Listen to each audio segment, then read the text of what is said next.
I uploaded the iHeart app and I found myself.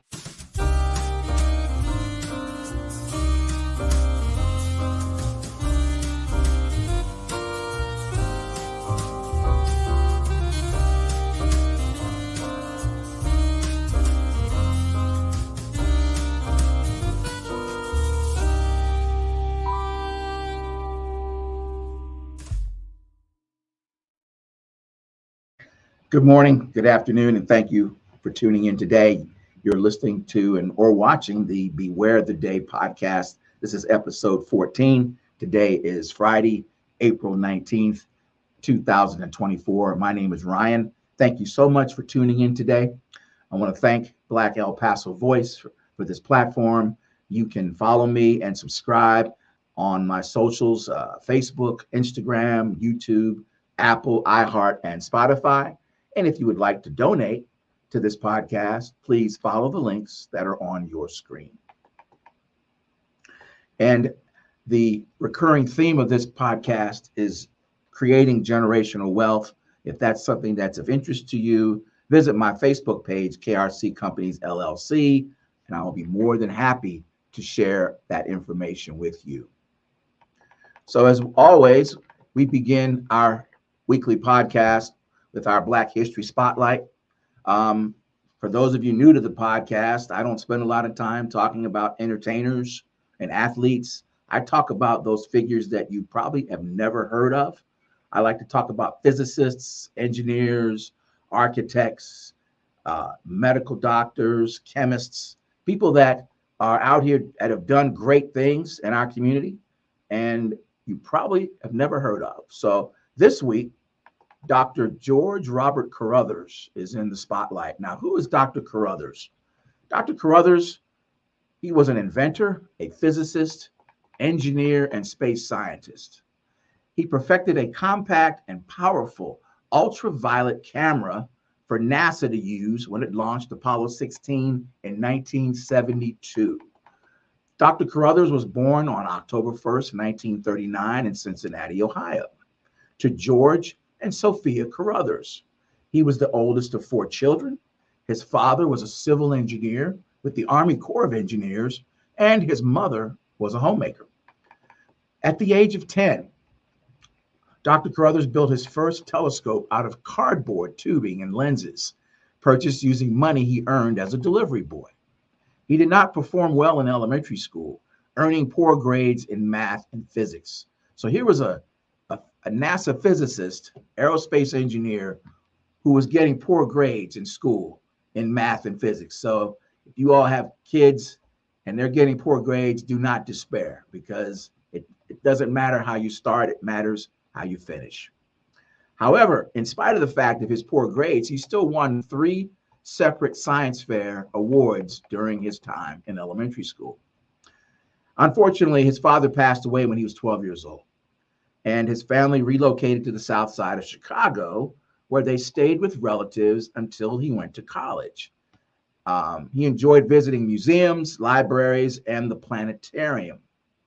After graduating from Englewood High School, Carruthers entered the College of Engineering at the University of Illinois at Urbana-Champaign and received a Bachelor of Science degree in physics in 1961. Carruthers continued his graduate work at the University of Illinois and earned a master's degree in nuclear engineering in 1962. He also earned a PhD in aeronautical and astronautical engineering in 1964. And now, as he was completing his PhD thesis in 1964, he was invited to give a talk at the United States Naval Research Laboratory. That year, he became the first E.O. Holbert postdoctoral fellow, funded by the National Science Foundation. And in 1967, he transitioned to a permanent position at the United States Naval Research Laboratory. Now, in 1966, he built and received a patent for an image converter that turned images made from light of noticeably short wavelengths into electron images. So he built this converter in 1966 and received a patent in 1969.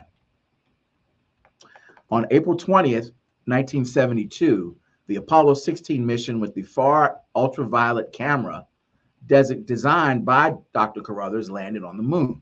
This was the first telescope set up on another planetary body and was a large gold-plated version of Carruthers' image converter.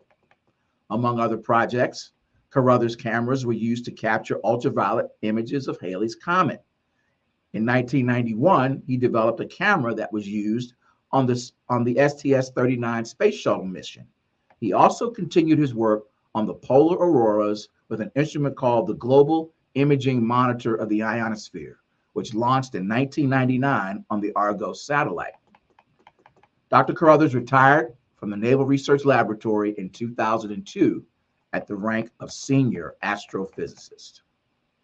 On February 1st, 2013, Dr. Carruthers was awarded the 2012 National Medal of Technology and Innovation by President Barack Obama at the White House. It was given for invention of the far ultraviolet electrographic camera, which significantly improved our understanding of space and Earth science. During the 1980s, Dr. Carruthers helped create the Science and Engineers Apprentice Program, which allows high school students to spend a summer working with scientists at the Naval Research Laboratory.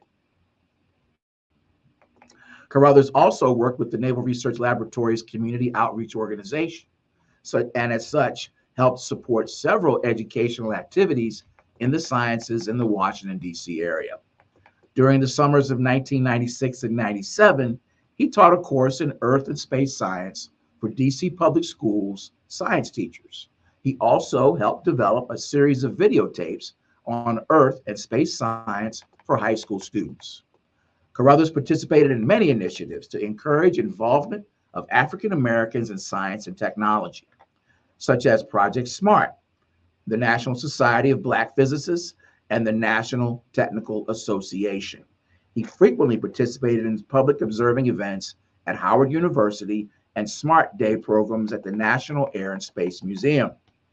After retiring from the Naval Research Laboratory, Dr. Carruthers taught a 2-semester course in Earth and Space Science at Howard University, sponsored by a NASA Aerospace Workforce Development Grant. Carruthers died of congestive heart failure on December 26, 2020 in Washington, D.C. In 2022, NASA renamed the Global Lyman Alpha Imager of the Dynamic Exosphere mission, also known as GLIDE, to honor Carruthers. The mission was renamed the Carruthers Geocorona Observatory. This mission, scheduled to launch in 2025, will observe the Earth's atmosphere and ultraviolet light. The renaming ceremony took place on December 2nd, 2022 at Carruthers' alma mater, the University of Illinois at Urbana-Champaign. Ladies and gentlemen, Dr. George Carruthers.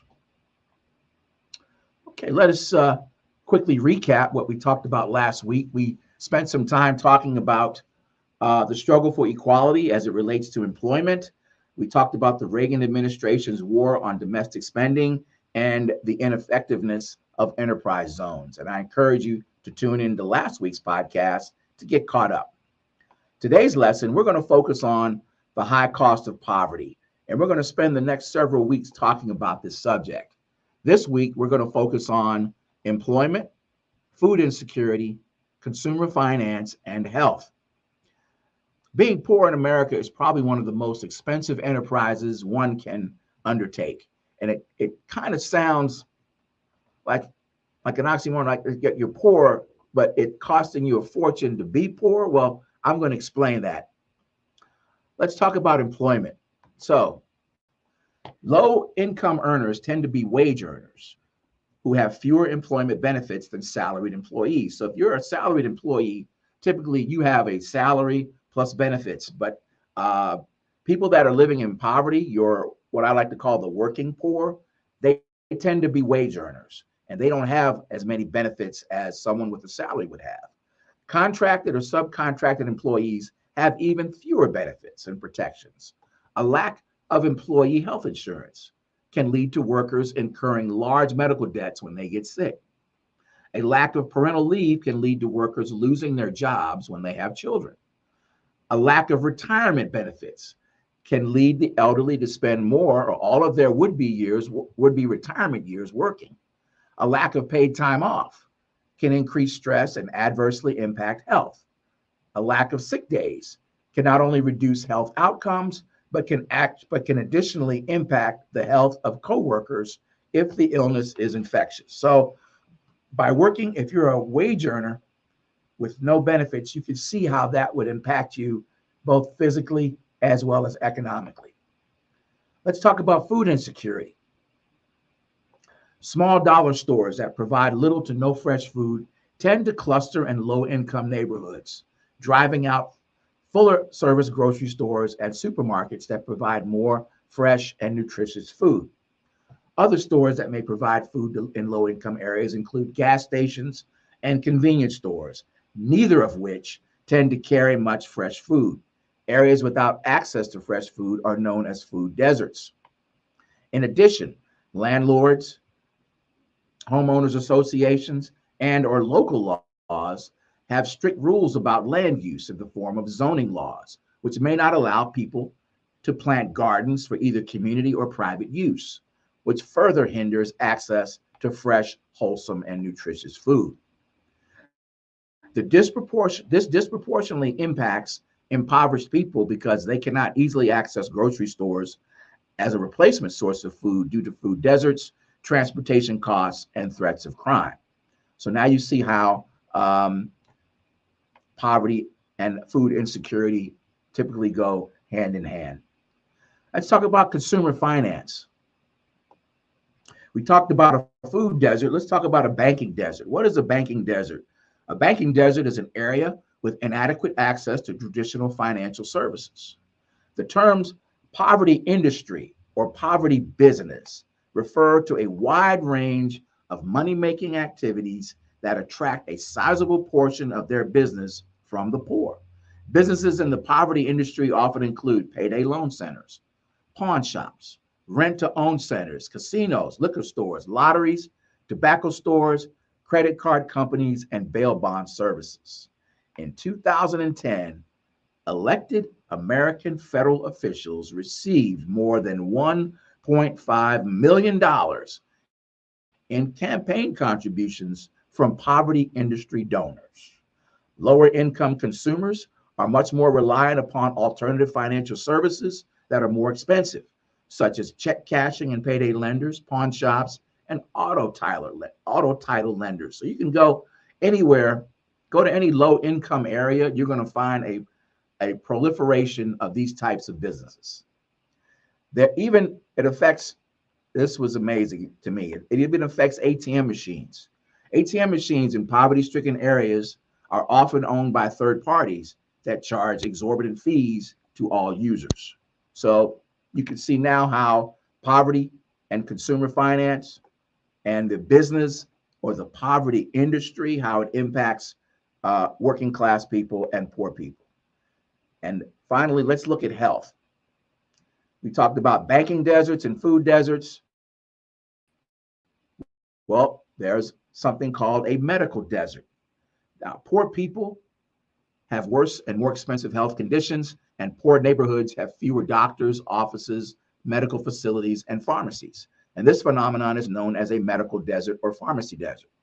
People with no or low quality health insurance receive less preventive and routine health care. So if you're not getting regular checkups, immunizations, and doing those preventive things like cancer screenings because you have no health insurance, well, those conditions can get worse over time. And now you're looking at having to come up with a king's ransom to stay healthy.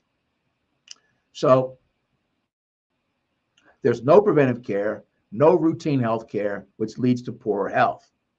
Now, the Affordable Care Act was supposed to solve that, but it is still a problem in our communities.